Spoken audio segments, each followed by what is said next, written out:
रहते काम करती तो ये इतना बड़ा जाल नहीं फैलता। कैसे कह सकते हैं आप? कांग्रेस ने काम किया तभी तो जाल नहीं फैला। कांग्रेस ने दबा के रखा था, तो इनके समय में ये जाल फैला है, चूंकि ये रोक नहीं पा रहे हैं। तो ये अच्छा, एजेंसियों को लेकर भी सवाल करेगा, क्योंकि ये कह रहे हैं कि एजेंसी बीजेपी की है, लेकिन उस वक्त भी तो बीजेपी जब विपक्ष में थी तब एजेंसियां काम बीजेपी के खिलाफ करती थी, तो स्वतंत्र एजेंसी है या फिर बीजेपी की है, सवाल करेगा उज्जवल। बिल्कुल बिल्कुल। देखिए उदित सर, अगर बात करें एजेंसियों के ऊपर आप सवाल उठा रहे हैं, उस वक्त एजेंसियां आप लोगों के पास भी थी, तो क्या उस वक्त भी एजेंसी इस तरीके से काम करती थी? बिल्कुल नहीं करते थे इस तरह से, इक्का दुक्का कभी था। ये तो इन्हीं के टाइम में सब फैला है, इसलिए कि जो इनकम टैक्स है, एनआईए है, सीबीआई, ईडी है, इनको समय ही नहीं मिल रहा है सही इंक्वायरी करने का, सही जांच करने का। वो सब विपक्ष के खिलाफ, कभी लालू यादव के खिलाफ, कभी राहुल जी के खिलाफ, कभी सोनिया जी के खिलाफ, कभी ममता बनर्जी के खिलाफ, कभी किसके खिलाफ। वहीं सारा जब इनका ध्यान या शक्ति केंद्रित है तो टेरर फंडिंग बढ़ेगी, पीएफआई बढ़ेगा, आतंकवाद बढ़ेगा, तो ये तो जिम्मेदार यही लोग। अच्छा, दिल्ली में भी एक महत्वपूर्ण बैठक चल रही है, गृह मंत्री अमित शाह मौजूद हैं, बताया जा रहा है गृह सचिव उसमें मौजूद हैं, और ये जो छापेमारी चल रही है उस पर चर्चा हो सकती है।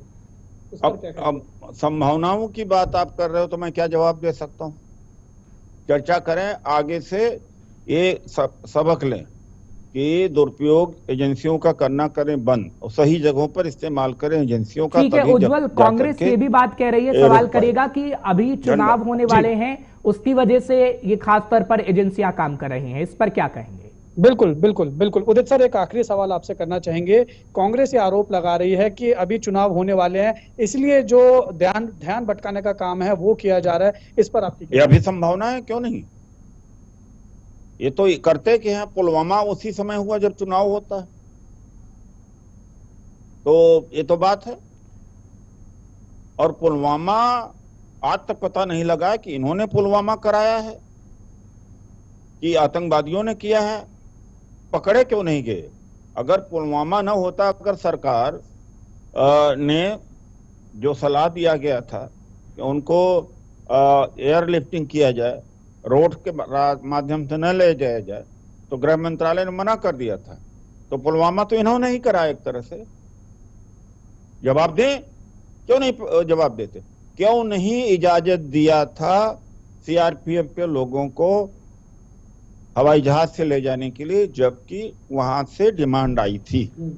दूसरी बात है, जब रोड सैनिटाइज होती है तो कैसे उसी बस के ऊपर टारगेट कैसे हुआ? तीसरी बात है कि वो गाड़ी कहां से आई? चौथी ठीक है उज्जवल, लेकिन अगर वर्तमान में बात करते हैं तो क्या पीएफआई का समर्थन कांग्रेस करती है? क्योंकि पीएफआई के अंदर तो हम देख रहे हैं कि कैसे टेरर फंडिंग के आरोप लग रहे हैं। दिल्ली दंगों में चार्जशीट में भी लिखा हुआ है कि टेरर फंडिंग किस तरीके से कर रहा था। ठीक है सर, उदित सर, एक आखिरी सवाल आपसे जरूर करना चाहेंगे कि कांग्रेस क्या कहेगी? कांग्रेस का समर्थन करती है पीएफआई का या नहीं करती है? कांग्रेस का क्या स्टैंड है? कांग्रेस से ज्यादा आतंकवाद के खिलाफ कौन हो सकता?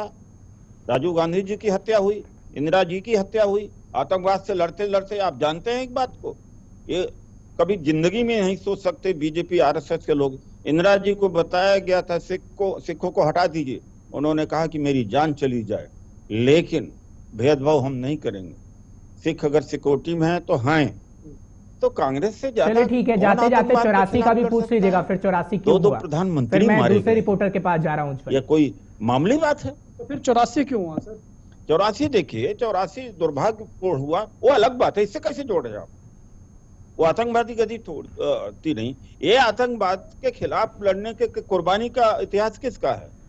अरे चलिए ठीक है उज्जवल, अपना समय कांग्रेस याद कर तो रही है, लेकिन क्लियर कट में बता नहीं रही है कि उनके समय में क्या हो चुके। हमारे साथ कांग्रेस के राष्ट्रीय प्रवक्ता डॉक्टर उदित राज हैं, उनसे जानेंगे कि पीएफआई के जो ऊपर ये एनआईए का शिकंजा कसा है, इसके ऊपर क्या कुछ कहना है इनका, कैसे ये देखते हैं, बातचीत करेंगे। उदित सर, सुबह से ही एनआईए की जो छापेमारी है ईडी के साथ वो जारी है। 11 राज्यों से ज्यादा में छापेमारी हुई है, 106 से ज्यादा गिरफ्तारी हो चुकी है। टेरर फंडिंग, टेरर कैंप चलाने के आरोप लगे हैं, इस पर कांग्रेस का क्या? ये टेरर फंडिंग को कहीं रोक नहीं पा रहे हैं, और ये पीएफआई की गतिविधियां बढ़ी ही हैं, जैसा कि आज छापों से ज्ञात होता है। क्योंकि सारी जो ताकत है एनआईए की हो, सीबीआई, ईडी, इनकम टैक्स की, विपक्ष को दबाने के लिए लग रही। तो सारी ताकतें जब उधर लगी रही तो इधर इनका विस्तार हुआ है। आखिर में पीएफआई का विस्तार हुआ क्यों, कैसे हुआ? न एक कश्मीर में आतंकवाद को रोक पाए, न कश्मीरी पंडितों को पुनर्स्थापित कर पाए, कश्मीरी पंडित भाग भी रहे हैं, और न वहां कश्मीर में कोई बदलाव कर पाए, एक्सेप्ट कि यहाँ के ऑफिसरों को भेज करके वहां कटुता पैदा कर दी गई है। और दूसरा कहा था वहां जाके रोजगार होगा, प्लाट खरीदेंगे। तो मेरा ये कहना कि जितने आरएसएस वाले हैं, बीजेपी वाले हैं, जाके एक एक प्लाट खरीदे, वहां रहें, एक भी नहीं जाता वहां पर।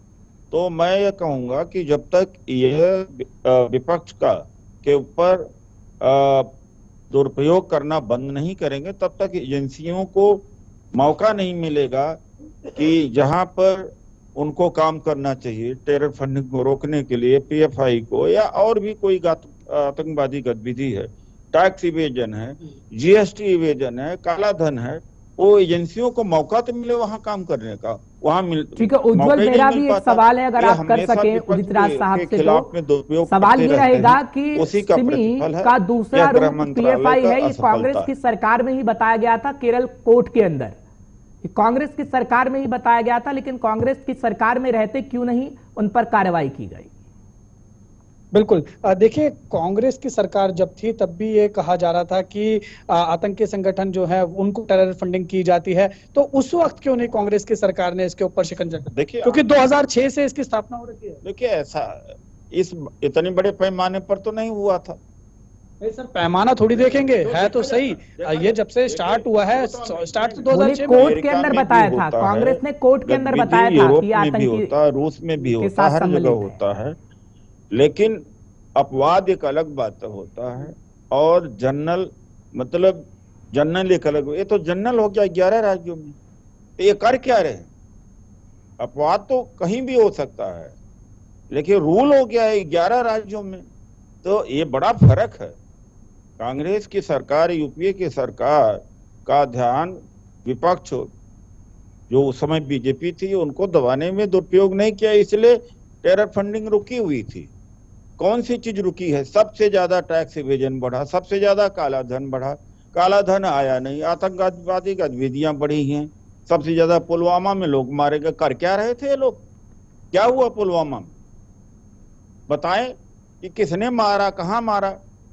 तो ये तो असफल है, क्योंकि सारी ताकत इनको केवल इलेक्शन मशीन बन के रहना, चुनाव जीतना, विपक्ष को दबाना। देश से कोई लेना देना नहीं, बेरोजगारी से कोई लेना देना नहीं है, महंगाई से कोई लेना देना। कांग्रेस भी अगर वक्त रहते काम करती, सवाल वही उठ रहा है ना सर, कांग्रेस अगर वक्त